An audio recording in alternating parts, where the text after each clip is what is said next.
Hello. Well, that was so loud. That's good because I'm going to sing some Iron Maiden later. So thank you all for coming tonight. This is really fun. We haven't done an event in the library before. If you've come to our events, we normally do them at the Montvale or the Bing. And the audience for this event was weird because it was too big for the Montvale, too small for the Bing. So it's perfect here. And I don't know about you, but the bathrooms are clean. So I like that. So if you don't know who I am, I'm Rob Curley. I'm the editor of the Spokesman-Review. And when I was the editor of the Orange County Register, Donna Wares was the managing editor. Now, Donna Wares, she came here to help us launch Northwest Passages. And when we were at the Orange County Register, we were trying to figure out how to bring people into the newspaper so they could hang out with us. And she said, we should do authors. And I know how that works. And she went into this detailed plan about how if an author, they do really well by do paid speaking events. But for the first month or two that their book comes out, their publisher tells them where to go and they go. And she said, so we're poor, so we're going to have to get in that window. And I'm like, this is a great idea. How did you know that? She's married to Ed Humes.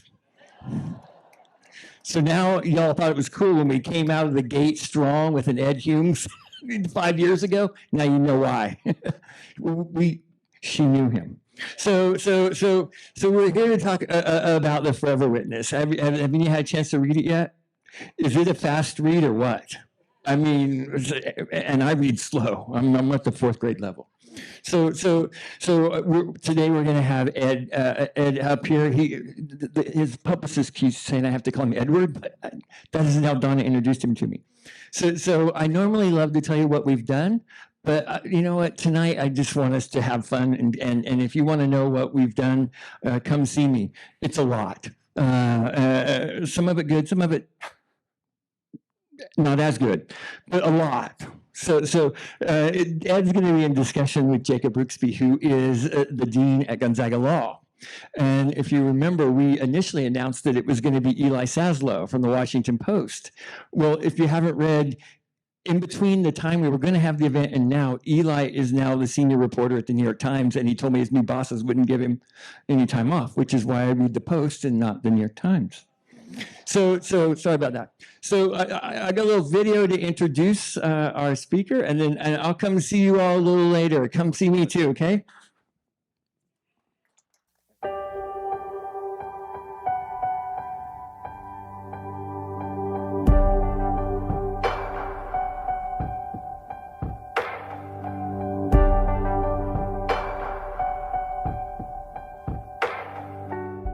Writing in-depth books was the logical progression for Edward Humes after winning the Pulitzer Prize in specialized reporting while at the Orange County Register. When a topic piques his curiosity, that interest sparks a thoroughly researched book. Be it human interest, true crime, or truly garbage. I'm Edward Humes, and you've got too much trash. Trash is actually America's biggest export now. You know, not computers, not cars. Our waste paper, our scrap is what we send to China. They make products out of it and then ship it back and start it all over again. We have become China's trash compactor, the new economy. Humes is a nonfiction author who brings the reader into the world of characters he memorializes so vividly. His latest book, The Forever Witness, chronicles the disappearance and murder of a young Canadian couple who vanished during an overnight trip to Seattle in 1987.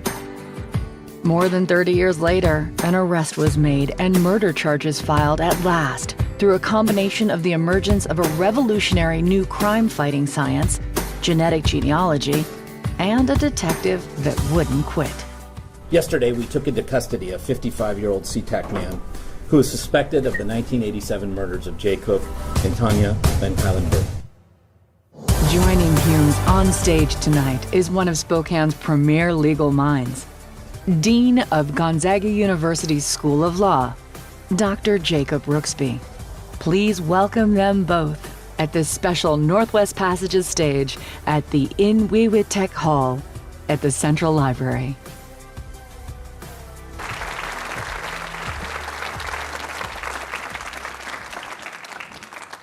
Good evening, everyone. Very excited to be here with Ed. And as you heard, I was a second billing here, but I couldn't turn down the opportunity to step in. I, as a kid, wanted to be a 60 Minutes investigative journalist, and I'm coming to grips with the fact that's probably not going to happen. So this might be as good as it gets for me. To sit down with the Pulitzer Prize winning author, though, quite a evening. And I would really like to thank Rob Curley and the Spokesman for putting on this event, and I'm just really proud to be in a town like Spokane that has such an awesome newspaper. So thank you all for being supporters.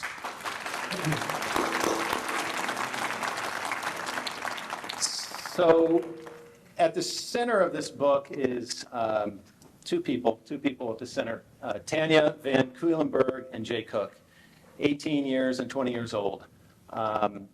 Really just starting out their lives together, falling in love, going on their first road trip together, and obviously it ends in tragedy. So the first sort of question I had for you is, how did you first hear about Tanya and Jay, and what attracted you to their story? Well, and let me just first also give my thank yous to Rob Curley and Christy Burns for making this possible, despite the snowstorm that kept me away last month, and also for finding that old film that showed me the sort of the pre-gray me. So that was pleasant. Talking trash, one of my second favorite things to do.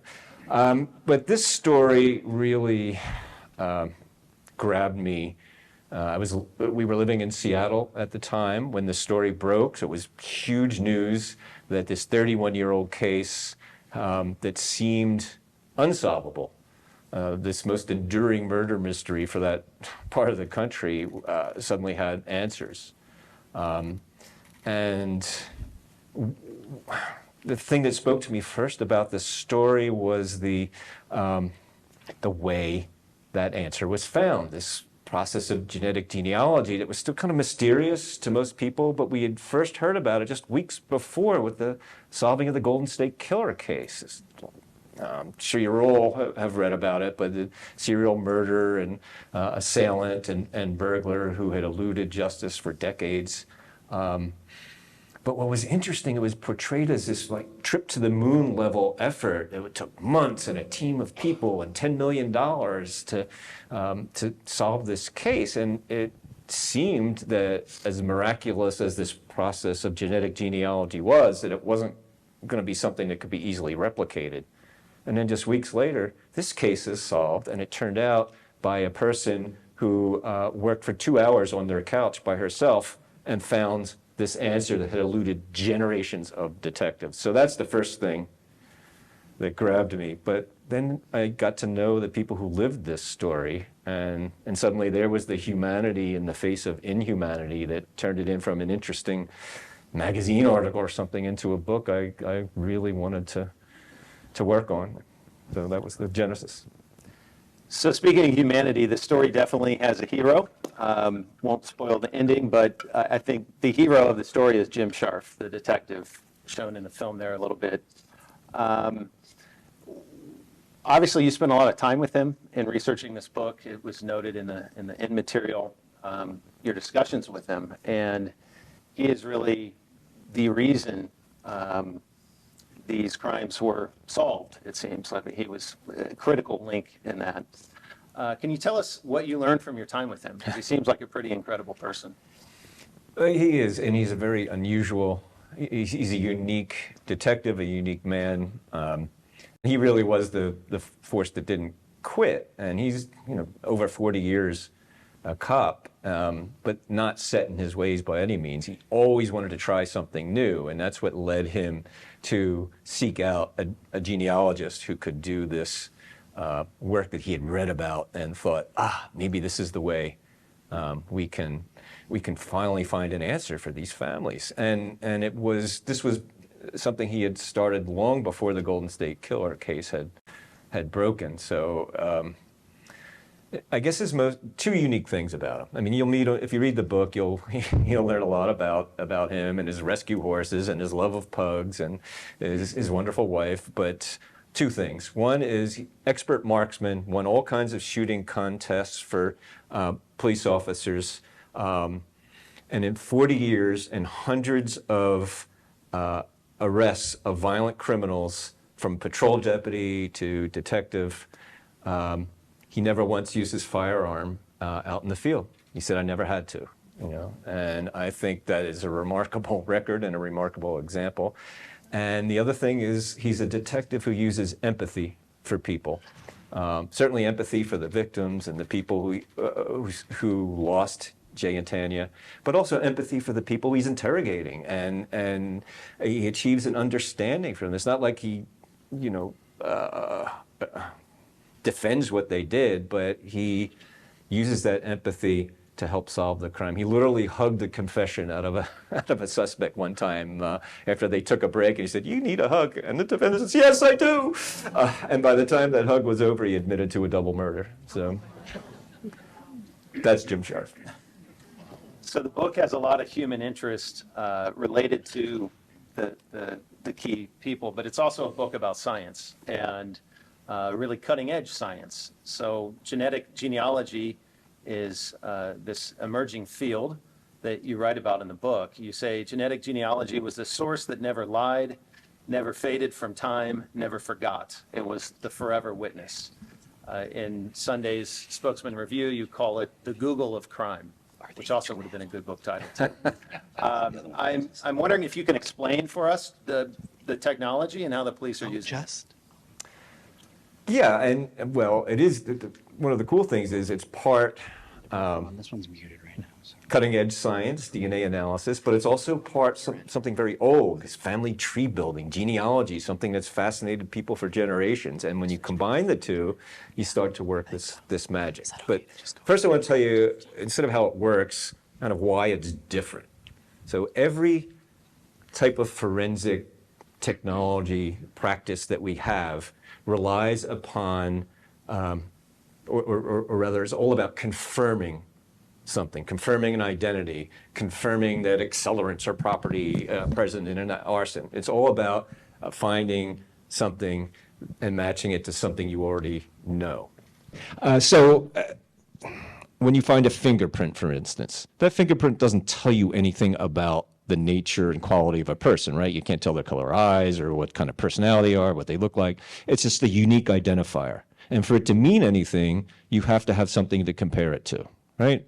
So maybe you have a suspect and you compare that suspect's fingerprints to the crime scene fingerprints, and you either have or have not a match.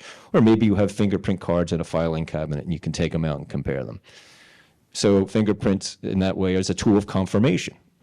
You're not establishing the identity, you're confirming the identity. Same thing with the traditional use that the police have put DNA to since the 1980s. You find a biological material at a crime scene, so you have unknown DNA that you can extract from it, then you need something to compare it to match it to. Initially, you'd have to arrest somebody and then see if their DNA matched, and later, because DNA is a code, it can be expressed as numbers and letters, you can make a database and search it.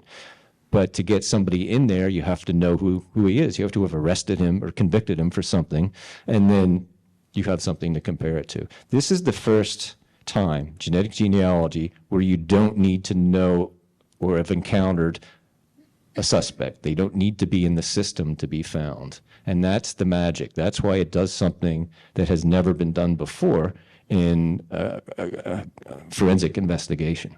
And that's why it needs to be much more robust and used more frequently than the sort of every once in a while that we're seeing now. It's the former DA of Sacramento, if you read that piece in the newspaper on Sunday, says it's literally the biggest thing since fingerprints, or maybe bigger. So I agree with that assessment. Should we talk about how it works a little bit? Sure. Okay. So the magic lies in something that 40 million Americans have done, which is to spit in the tube and send it off to 23andMe or Ancestry.com or any of these other companies that offer DNA analysis in order to find out more about your family roots or your national, where your family came from. All that is locked in our DNA. And now to do that, we're looking at not things that are like a DNA fingerprint that don't tell you anything about the nature of a person. Now you're looking at the stuff that is the blueprint of ourselves, of our species, and of our individual qualities. And part of what's unlocked is a relationship to other people. So if I upload my DNA into a database, it will be like 23andMe's, it'll be compared to everybody else in there to see who I might be related to. Has anybody here done that? Maybe so you know what that looks like. You get all kinds of matches. Some of them you've never heard of. Sometimes there's surprises you wish you hadn't heard of that come out of there. Have you ever done one, by the way? I have not. So, although I'm tempted. So the utility for law enforcement comes when someone in 23andMe decides, I want to share this in another forum to widen my search. And there's one particular site that's been very useful for law enforcement. It's called GEDmatch, and it's kind of a clearinghouse. And you can upload your profile from one of these other companies into this shared database, and that way you're getting more bang for your buck, right? Because you can suddenly see people who are in the ancestry, even though you didn't pay for that test. So it's a good deal. And people really like it. And the tools are really good for building family trees. Well, the first unusual use that was put to, other than tracing, finding out who your great grandma is I'm an adopted person, let's say, and I want to find out who my birth family is. Now suddenly you have a tool that lets you pierce that veil of secrecy that has protected birth families and adoptive families from finding each other, and whether they want to or not. And it turns out that process is exactly what you need to do to find someone who committed a crime through their unknown DNA profile. It's the same thing. Oh, I'm adopted. I don't know who my parents really are. I don't know who I am. How do I start? Well, you reverse engineer their family trees from whatever clues you can find by searching this database. Well, it works exactly the same way for a crime suspect. You upload their DNA and you find, well, in Jay and Tanya's case, you find a half cousin, you find a second cousin, and you start building their family trees and look where their paths cross. And that's how the suspect was found in this case and in hundreds of others. For those who like courtroom dramas, the book also contains some really riveting coverage of the trial that resulted from the prosecution of William Talbot, the convicted killer of this young couple. The way that the trial is described, though, as it occurred, it played out in somewhat unusual fashion, in the sense that it didn't contain some of the high drama storytelling that the detective was hoping might be in it and expecting that it would be in it. And in fact, the prosecution took a different strategy, and one that worked. There was an issue involving, obviously, the jury and how it was impaneled. But with respect to the actual conviction itself, you write that the defense lawyers had given the jury a story without evidence, while prosecutors had given them evidence without a story. Can you help us understand the trial strategy the prosecution used, what it entailed, and why it worked?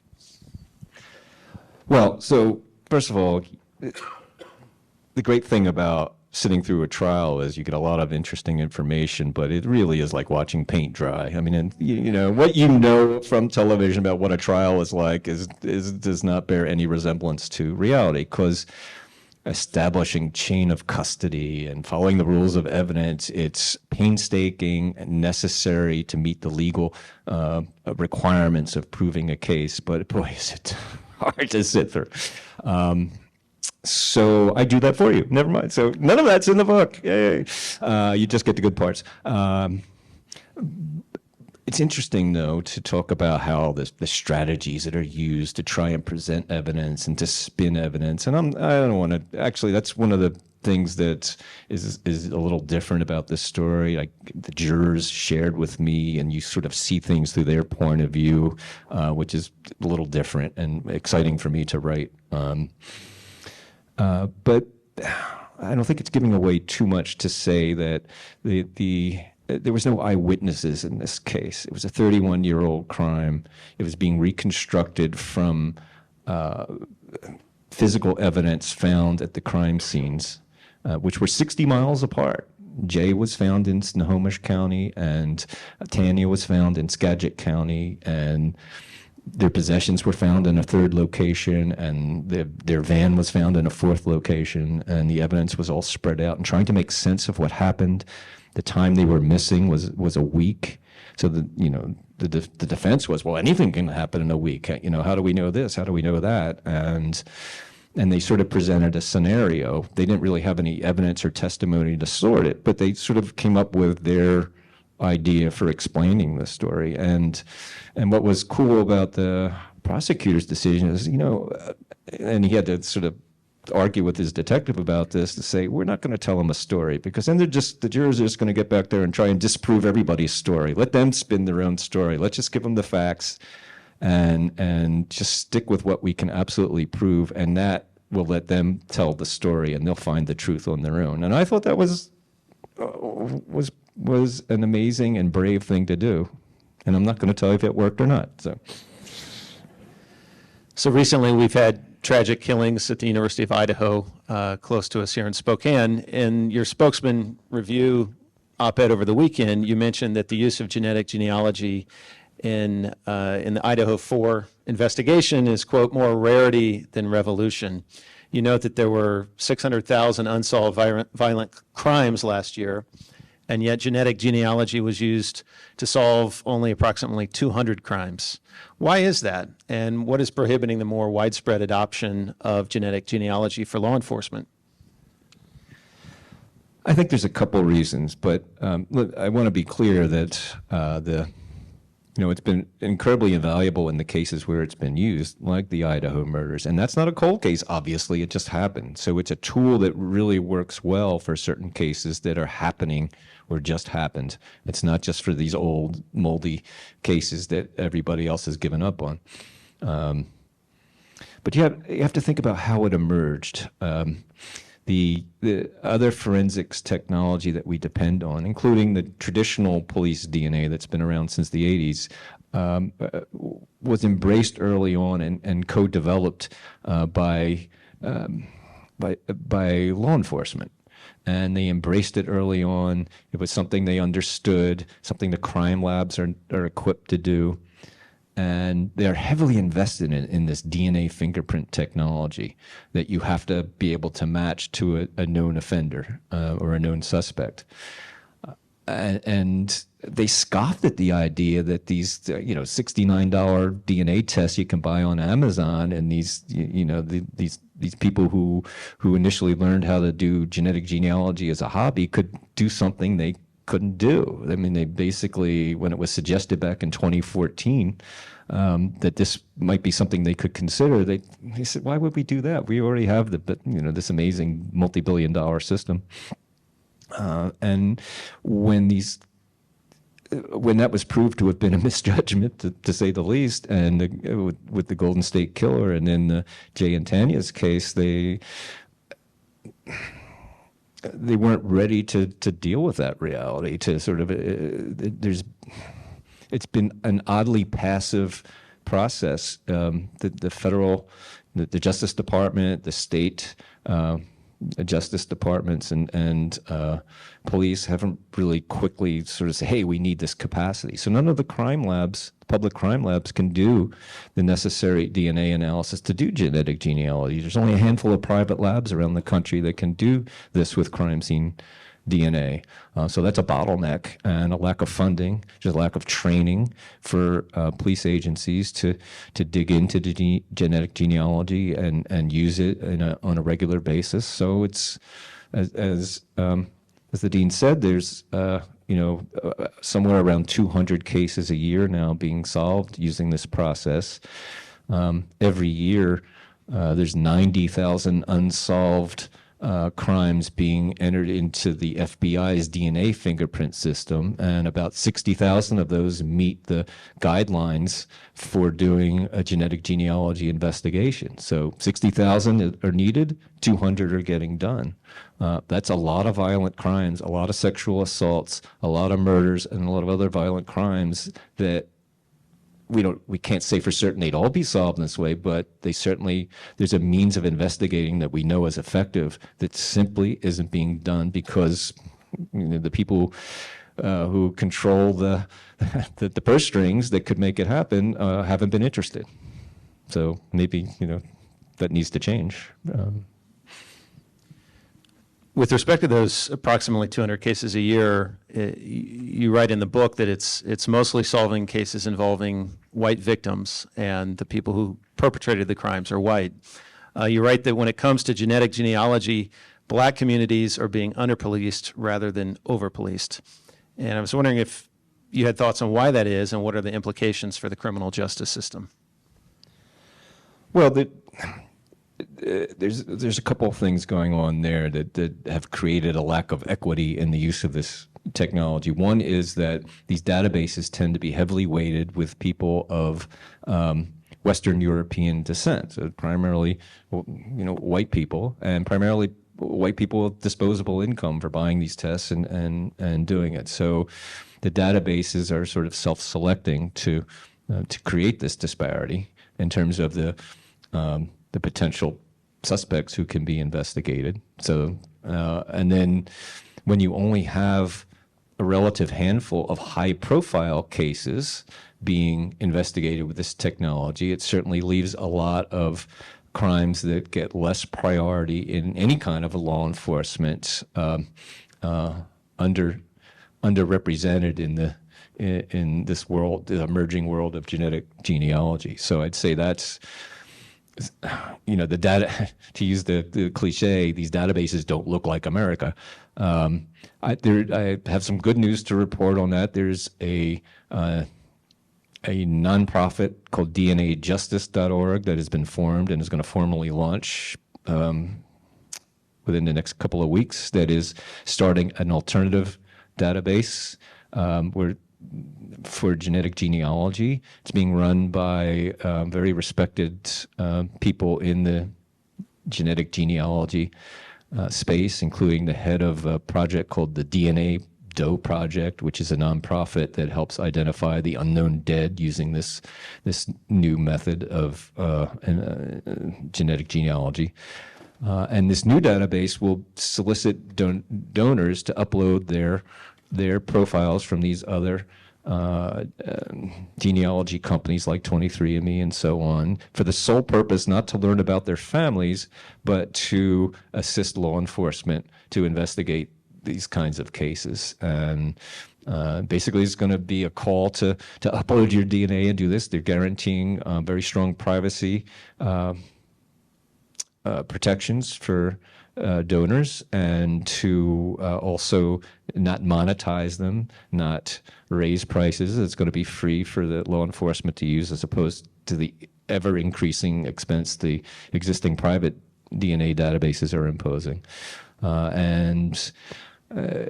I'm very interested to see if this will be well received, since it's not government run and it's also not corporately run. It may, a nonprofit may be more trustworthy to some people. And this, instead of getting their own family tree, if their DNA actually leads to a successful arrest in a case, you'll get a report on that saying how you helped crowdsource a homicide investigation successfully. And some people may want to do that. We'll have to see.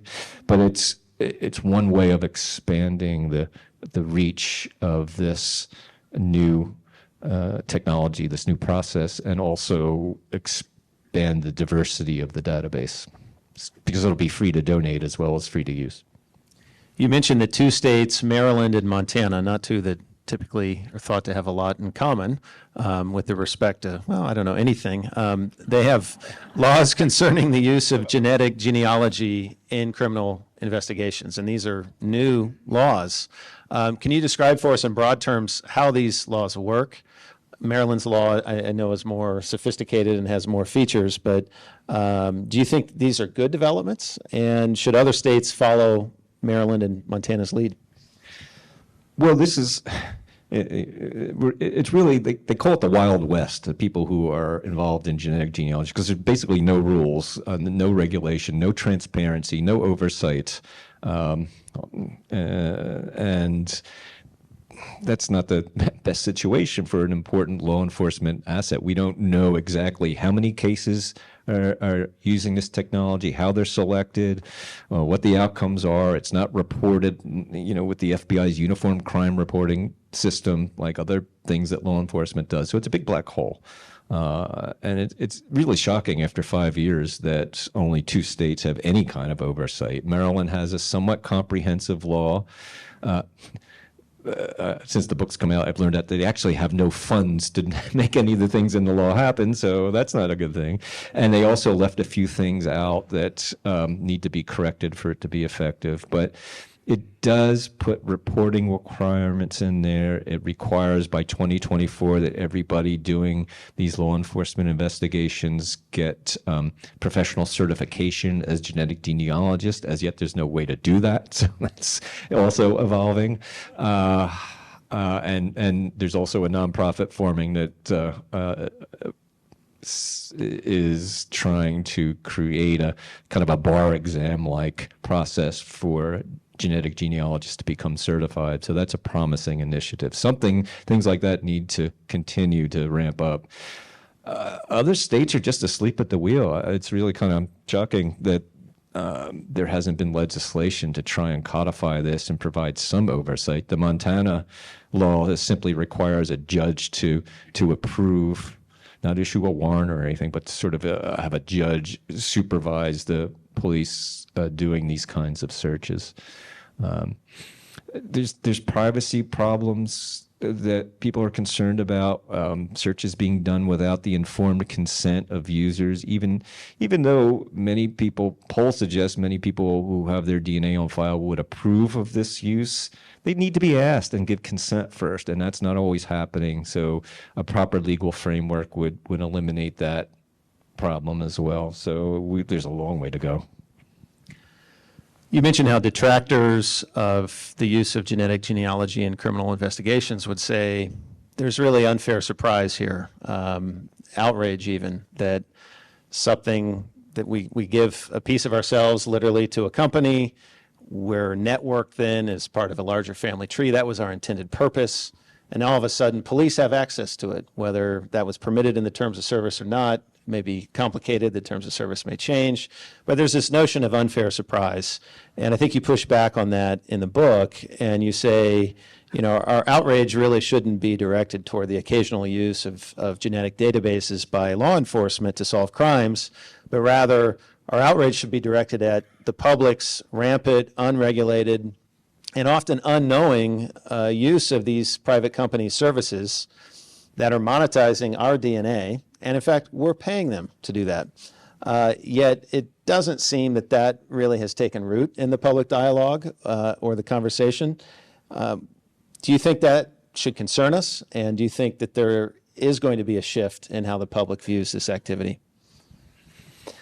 Oh boy, there's a lot there.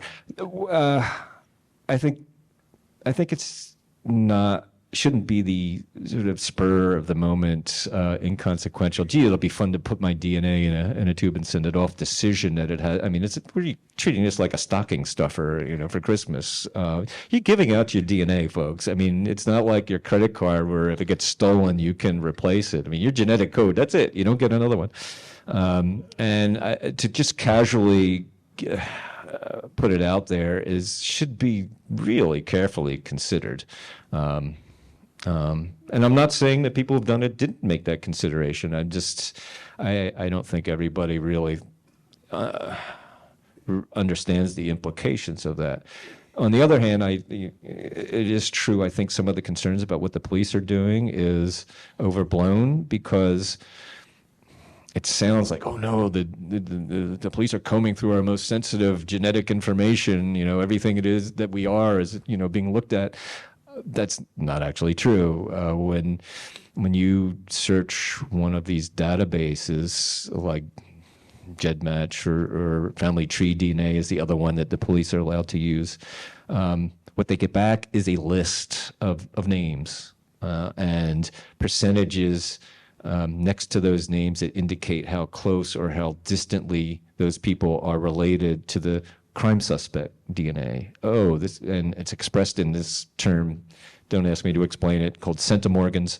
But basically, the more centimorgans there are, the closer the relationship is. Is it second cousin? Is it fourth cousin? Is it, great uncle? You can extrapolate that from the number of centimorgans. And that's all the information the police get. They don't know anything else other than if the users authorize release of their email to other searchers, then they get an email address too. That's it. They're not combing through your health tendencies or, are you going to go bald at age 30 or do you have an illegitimate child? You're giving that information to all these companies, but the police aren't getting access to it. But you are giving out your most intimate, secret inner selves every time you spit in a tube and send it off to one of these companies. And, I'm not saying any of them don't respect your privacy. I have no evidence that you're doing anything nefarious, but nobody had any evidence Enron was doing what it did until, it was way too late to do anything about it. They used to call them the smartest guys in the room, right? The Enron guys. So if you get that stocking stuffer, you're not spitting in the I am tube, not it sounds spitting in like. that stocking stuffer. No, I'm not. And also, then there's another part of it. People really have found out things that they regret finding out. There's this annual conference in Southern California called the Genealogy Jamboree. It sounds like fun, right? And you go there and you hear speakers talking about how they're finding out their family secrets, and all the companies are there showing off their latest wares, and they have consultants there who walk you through your test results, which can be a little hard to understand right there live and in person. And I'm sitting there, I'm just learning about this subject, and I say, can I sit in and watch your analysis of your test results? And this very nice silver-haired woman, very elegant, I think she told me she was 79, but she didn't look nearly that old. And she's so nice. She said, I'm really anxious to learn more about my family. And as they're going through it, it was like watching the 5 stages of grief unfold and rapid, because she found out her father, right in front of me, her father was not her father. Yeah, it's not amusing at all. It was a truth she was ill prepared for at that moment. And I don't know that everybody's prepared for what they're going to find out when they take one of these tests, because it's not always the happy ending you would like it to be. And, for some people it is a jamboree, but for others it's changed their life in a not good way. In law school, we talk some about reasonable person's standard.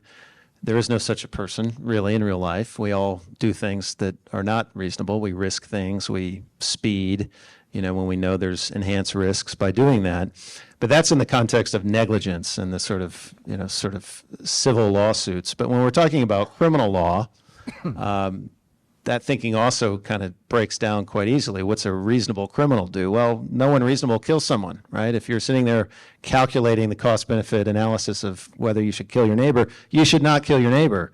But there's a thought that deterrence plays a role. The fact that you could get caught, you could be convicted, you could spend time in prison might speak to a reasonable person. I'm wondering what you think the existence of this technology is doing potentially for the future of crime. Will it lead eventually to a safer society because people on the margin of deciding whether to commit a heinous act decide, I can't get away with this in a way that I might have years ago because of genetic genealogy. And you talk about in the book, it seemed there was some suggestion at least that William Talbot was being careful in 2017 to not leave a lot of his genetic footprint behind on things like coffee cups and, tissues and that sort of thing. We don't know whether that was part of his thinking or not, I don't believe. But do you think that we're going to see a lower incidence of violent crime as this technology takes root and more people understand it? No, not really. I don't. I guess there's some inherent public safety boon to catching people more effectively. Maybe it would deter, but we have a long history of the death penalty not deterring crime. There's no evidence that really deters people who are determined to kill. So I don't know that. Genetic genealogy has been around for 5 years now. And we have a criminology grad student who is now the suspect under arrest for the Idaho killers. Surely that person knew about the existence of genetic genealogy, given his education and his background. So I'm not optimistic that would really have that kind of impact now. Thank you. Well, I think we have time for audience questions. Christy? You can keep yours. I'm taking it home with me. And this is the fun part of the evening where you guys get to play Stump the Author or Stump the Dean. Either one will take your questions. Right over here. In what ways can genetic genealogy harm the innocent? Actually, it's already exonerated several people from one wrongful conviction. I don't know if the other one was a conviction or if it was pending, but I'm not aware of any harm to the innocent that the current practice of genetic genealogy has done. I think it's a tool that could potentially eliminate people even from coming under suspicion because of the amount of information you can generate about who you're looking for, even before you know their identity. So I can think of cases where individuals came under suspicion whose lives were changed by being questioned or grilled, or it became known that they were under suspicion who turned out to be innocent. Genetic genealogy could help avoid that harm if used more widely. All right, back here. Hi there. I've read your book once, and now I'm reading it again to get the parts I missed the first time because it's very, very good. I'm also someone who loves working with genealogy for the family. My question is that William Earl Talbot he's never admitted to any other crimes. He's not even admitted to doing this crime with Tanya and her boyfriend. But you did mention that there were similar crimes in the same area where in the Skagit and Snohomish counties that were never solved, 3 prior to this crime. And I'm wondering if I find it hard to believe that this Talbot guy never did anything prior to killing Tanya and her boyfriend, simply because of you're mentioning that there were 3 crimes that, I guess, cold case crimes that happened prior to their being murdered. Can you talk about that at all, or do you remember that in your book? Which has a lot of stuff in it.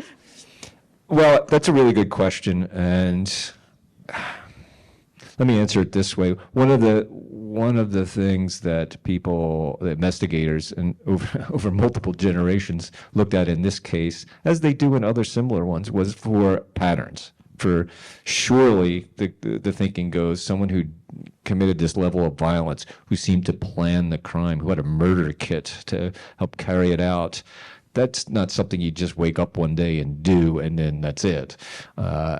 Surely there must be other crimes before or since. And sometimes that is true, and that helps investigators find a suspect and apprehend that suspect. But what we've learned through many of these genetic genealogy cold case solutions is they're calling it the one and done crimes, where you have what has always been thought to be the work of a serial killer or future serial killer. Turns out it's not. That whatever impulse led them to kill is sated by this crime, or they may have tried but never had the opportunity, or they chickened out. There's a few cases like that where they might have struck again, but the opportunity never arose. But it's really changed thinking about these types of ultra-violent crimes, that there's not necessarily a pattern to them, that it can be just a single horrifying crime and then no more. Now, in the case of this, there's just no evidence linking Mr. Talbot to any other crimes. That doesn't exonerate him, but those other cases you mentioned could not be linked to him. I've been on several juries in multiple parts of the country, and we always get the lecture on reasonable doubt. And in more than one case, there's been a juror or two where 99.998% certainty is not good enough. Has there ever been a case where this DNA technique has not worked? Not worked? You mean didn't lead to a conviction? Didn't result in a conviction, yes. Well, I'm so glad you asked that, because genetic genealogy has led to 0 convictions. It's a tool for identifying a suspect. It's actually not the evidence that is presented as definitive in court. So tell me if this sounds familiar to you. You always hear in these cases that at some point the police are rooting through a victim's trash or following them around and picking up a coffee cup or something like that. Is everybody familiar with that? That's so they can get a DNA sample and run it through the traditional DNA fingerprinting process. And that is used for confirming or disproving the guilt of the suspect. And that's the evidence that the jury is asked to look at as dispositive in the case. The genetic genealogy gets them, you find the person to go rooting through the trash for, which happened in the Idaho cases, if you've been following that.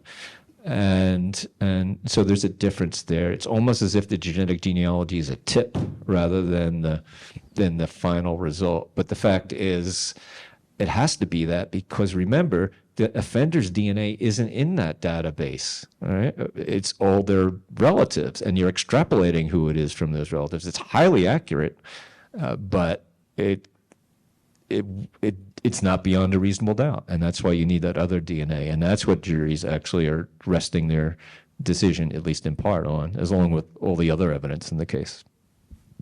One more here. So I think this is a good idea with the DNA and the 23 in criminals. But, personal question, why wouldn't you want to spit if it could help catch somebody, even a distant relative? Could you do that again, please? Sorry. This could be a personal question, but I feel like, I would want to spit into a tube if it even caught a distant relative of mine. But you repeatedly said you would never want to spit. Why would you not want to when you know all this? Well, my hesitation is to entrust my spit and what it contains into a for-profit monetizing company that may change hands, may be acquired by somebody else, and who knows what's going to happen in the future. Now, if this nonprofit comes online where the sole purpose is to aid law enforcement, and there's not going to be accessing or selling of any information that can be garnered from my biological sample, I will do it. So it's just who I trust or don't trust. So my understanding is currently when an offender is booked, right? There's usually a photograph taken and their fingerprints are rolled, right? Isn't that what usually happens when someone's booked into jail? Yes. On probable cause for whatever. So what's the cost comparison to, just having some sort of DNA biological sample, whether it's spit or, whatever, hair? What's the cost there difference between the staff time taken to photograph and roll prints and that type of thing and do the data entry on that, as opposed to getting biological samples when they're booking somebody?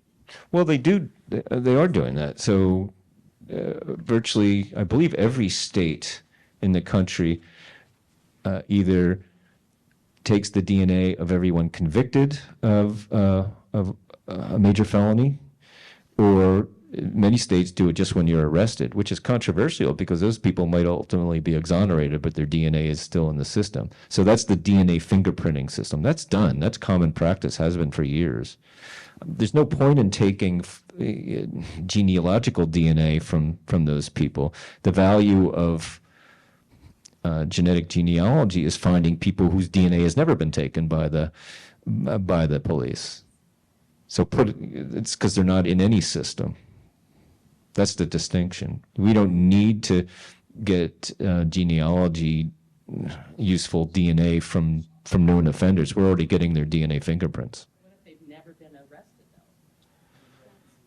though? Well, then you're not going to get any kind of DNA from them, right? That's what genealogy does. It lets you find people who have never been arrested through their family members. But they're all law-abiding citizens. You can't go out and take their DNA. They have to do it themselves and put them in a database to search. I mean, you wouldn't want the police to come and take your DNA for no reason other than they just want to use it, right? Or maybe you would. All right, one last question here. I think as part of this discussion is you have to assume that the police investigating the crime have found the DNA of a potential suspect at the crime scene, that they have something to compare to. But they don't know, it's a cold case. So that's why they do the genealogical research to find out if there's who in the general population has the same DNA who could be related to this person, right? Yes, yeah, that's exactly it. So let's use, hypothetically, the Idaho 4 murders as an example. DNA is recovered at the crime scene. Now, I don't know for a fact that they did this, but I'm going to assume that they did take a DNA fingerprint analysis of that crime scene DNA, upload it into the FBI system, which is called CODIS, and it has all those arrested and convicted DNA profiles in it, and see if it matches. No match. That's where that 60,000 number I told you earlier comes from. 60,000 times a year, there's a no match that could go to genetic genealogy next. And the reason why that works is because you're looking for someone whose DNA is unknown to the system, and you're using their family members to find it. That's the key. As I turn the microphone back over to Rob, Ed, are you reading something nice and frothy, not light right now? Something Nice and frothy? Nice and frothy, yeah, something light. I just finished Craig Johnson's To Hell and Back. Awesome. I love him. And actually, I listened to the audiobook. I've read his other books in print, but I also have listened to the other books because the guy who does the Longmire voice is just too good. So, what's his name? No, I'm sorry. But George, and I can't pronounce his last name, but I recommend those audiobooks. All right. Pretty amazing, right? Thank you both. I want to go over a couple of our upcoming events. So on February 15th, we're going to have Spokane Black Voices, which we did last year. We reached out to all the high schools and asked if any students of color would like to write anything for us, and we picked the best. And then we brought in a Hollywood movie producer who just happens to be from Spokane, Mandy Price. And we're doing that again this year, and Mandy's coming back. and it's gonna be amazing. If you didn't know, we are the only newspaper in America that has a paid high school internship. Well, one of those students who won last year was one of our summer interns, so it was great. So that's February 15th. On March 15th, Amy Midstock's book comes out. And I don't know how many read her in the outdoor section. Awesome. Her book comes out, and we're going to have a launch party for her. This will sell out about 8 seconds after we launch it. Timothy Egan. We're going to hold it at Gonzaga so that we can get as many people as possible in. The last time we had something like 400 people on the wait list. So we don't want that to happen this year. So, and then April 13th, Eli Frankovich. There was a time where I was getting all these emails from readers saying, "Where is Eli?" He took an extended sabbatical so he could write a book, and it's going to come out. So that's our upcoming events. We got a bunch more coming, but those are just the next couple of months. So if you've come to our events before, you know that we end with a raffle, and so we did the picking back there. And let's see. So the first thing that we're going to give away is this poster. So the other one. So yeah, this one. So this is a line drawing of our building. It was almost 100 years ago. We redid it, and you can't buy this. You have to win it at our events. And Carol Anderson has won it. So then one day, and I'm not saying anyone in the newsroom was drunk, but we thought, what if we turned it into a Warhol? And I get asked about this all the time. That's David Burasanen. Is that over there? Okay, all right. All right. Oh, let me take these. I'll take that. I'll take that. Okay. I need the list, though. You took my list. I have no idea who's won next. Nancy, okay. So if any of you have gone on the tour with me, you know that we have gargoyles. And I love to take pictures with them. Well, we decided we should have Molly Quinn draw them, and we turned them into stickers, and everybody loved those. So we thought, why not throw pillows? So we had these at our birthday party in December, and every single one of them left. I'm not saying any of you are thieves. But Nancy Strong, you get the gargoyle pillow from Molly Quinn. And then we thought we should have Molly draw our tower. We loved it, and we turned it into a pillow. So let's see, that's Wendy Zapan. All right. Oh, yeah, I'll just come down here. So. All right, so we want to thank Ed and Jacob. This was really great, and thank you all for coming. Yes, so now we have this record with these publishers in New York. The average book club in America sells 10% of the people who attend. We're like at 60. Tonight we break that record. Oh, if you haven't bought Ed's book, let's do it tonight so we can show New Yorkers who's the boss. And so let's all go buy these books, and Jacob will be here if you'd like to ask questions of him. Thank you all so much for coming. Thank you, Jacob. I'd love it if you'd sign my book. Oh, yeah. DNA could be planted. I mean, Planted? yeah, why can't